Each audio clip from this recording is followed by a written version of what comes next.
presidente Jair Bolsonaro apresentou pelas redes sociais dados que mostram que a retomada da economia já começou e vem acelerando.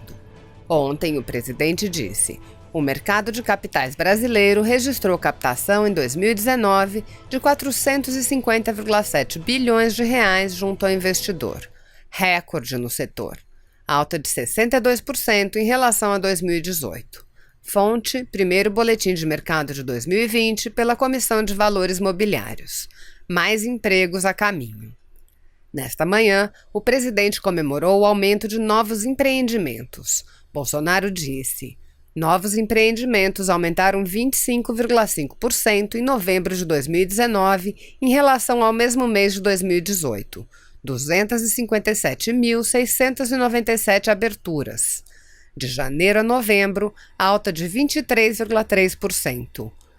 No Norte, 36,3%, Nordeste, 27,3%, Centro-Oeste, 26,3%, Sul, 24,8% e Sudeste, 24,2%.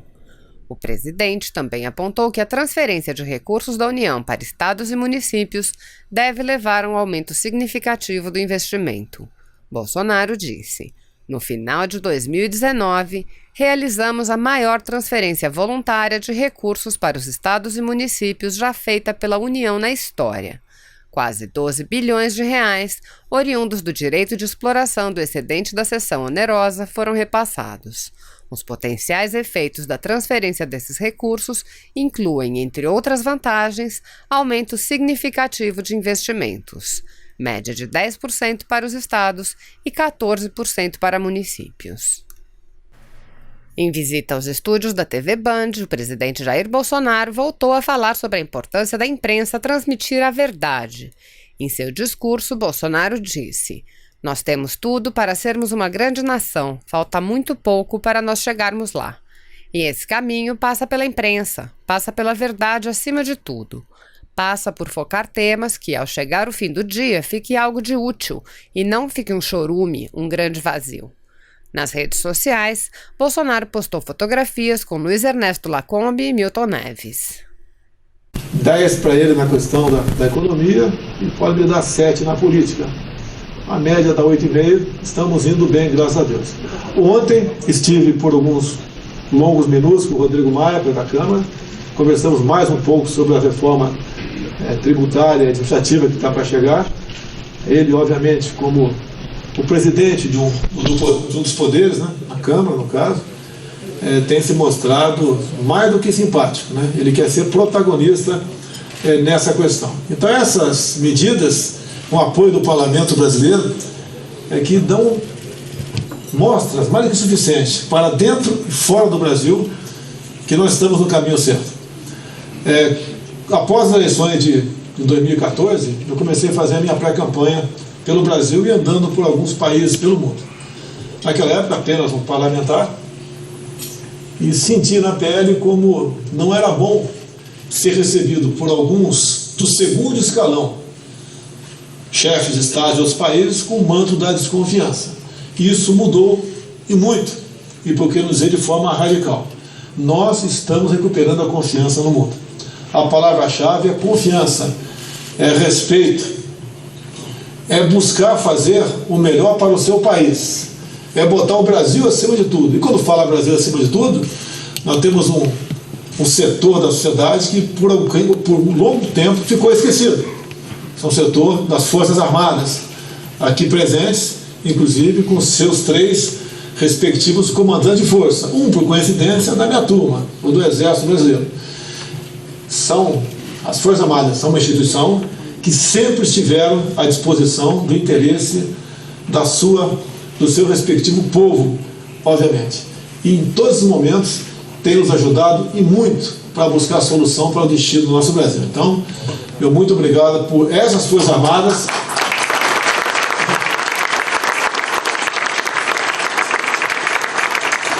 Que agora deixam de ser esquecidas. E no passado eram em parte perseguidas, porque, sim, as Forças Armadas eram o último obstáculo para o socialismo.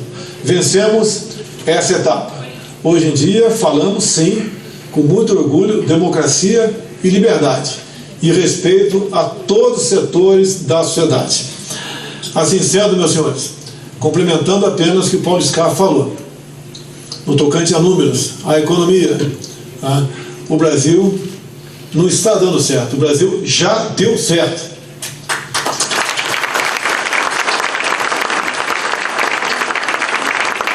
Nós vamos agora aproveitar o êxito, obviamente, buscar ir mais fundo nas reformas, de modo que cada vez mais os senhores se vejam livres do peso do Estado. O Estado tem que se fazer presente para mediar alguma coisa e para não dificultar a vida de quem queira realmente produzir em nosso país. E tenho certeza que desburocratizando, desregulamentando, quando o Scarpa falou aqui em NR, né? Falou uma NR, são, se não me engano, 12. Pancada de NR. O que o Rogério Marinho me disse, nessas NRs são um pouco mais de 3 mil itens para multar os senhores. Então a gente vai reduzir a menos de 5% a quantidade de quesitos, né, que possam realmente regular alguma coisa no mercado. Isso é muito bem-vindo, porque afinal de contas, né, para ser patrão nesse país, tem que ter muita força de vontade e, às vezes, até uma dose de loucura. Obrigado aí.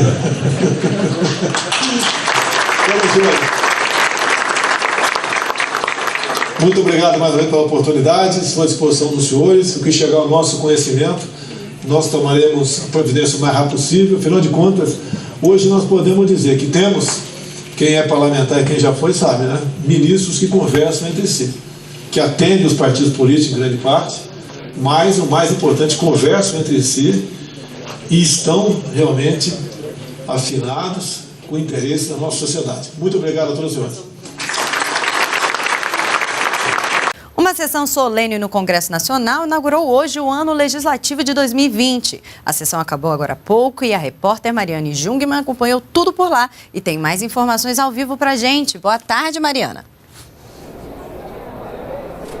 Oi, Lilian, boa tarde. Pois é, nessa sessão de abertura do ano legislativo, os presidentes dos poderes judiciário e executivo enviam as mensagens deles aqui ao Congresso Nacional com as expectativas na relação com os congressistas para esse ano. A mensagem do presidente Jair Bolsonaro foi trazida pelo ministro-chefe da Casa Civil, Onyx Lorenzoni, falava de alguns avanços do governo ao longo do ano de 2019, entre eles, por exemplo, a aprovação da reforma da Previdência e também dos esforços para que o Brasil possa ingressar de vez na Organização para a Cooperação e Desenvolvimento Econômico, a OCDE. Tratava também das pautas que vão ser prioridade para o governo em relação ao Congresso este ano, entre elas a autonomia do Banco Central, projetos que tratam de pacto federativo, da reforma tributária, MP Verde e Amarela, entre outras. Além do ministro Onyx Lorenzoni, também estiveram presentes nessa sessão a ministra Tereza Cristina, da Agricultura, o ministro Osmar Terra, da Cidadania, e o ministro da Secretaria-Geral da Presidência da República,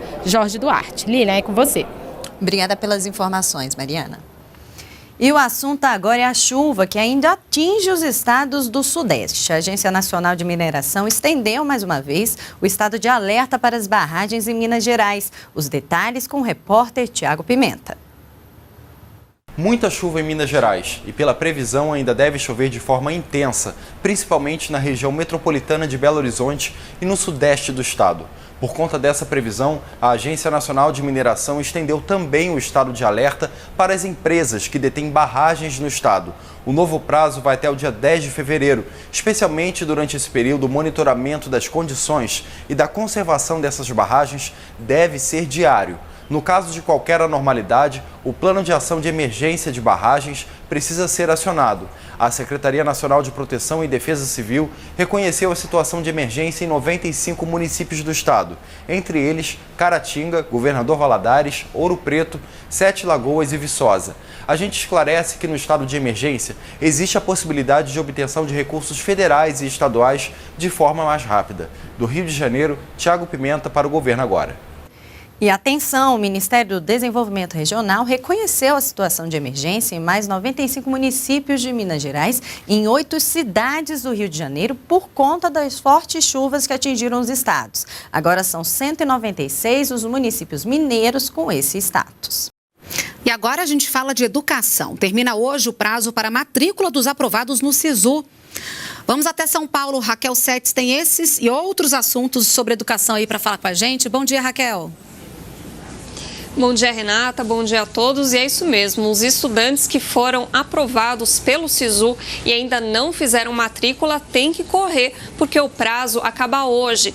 E para aqueles que não conseguiram pontuação suficiente para entrar na primeira ou na segunda opção de curso, hoje também termina o prazo para manifestar interesse na lista de espera. As convocações começam na sexta-feira e seguem até o fim de abril. Novidade também no ProUni. Hoje sai o resultado da primeira chamada. Dependendo da faculdade, o candidato ainda deve passar por um processo seletivo da própria instituição.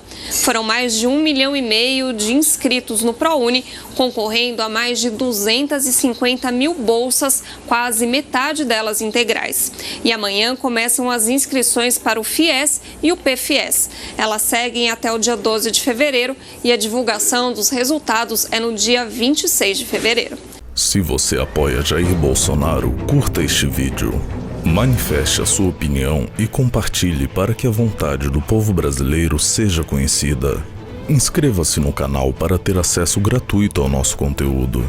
Uma produção Folha Política.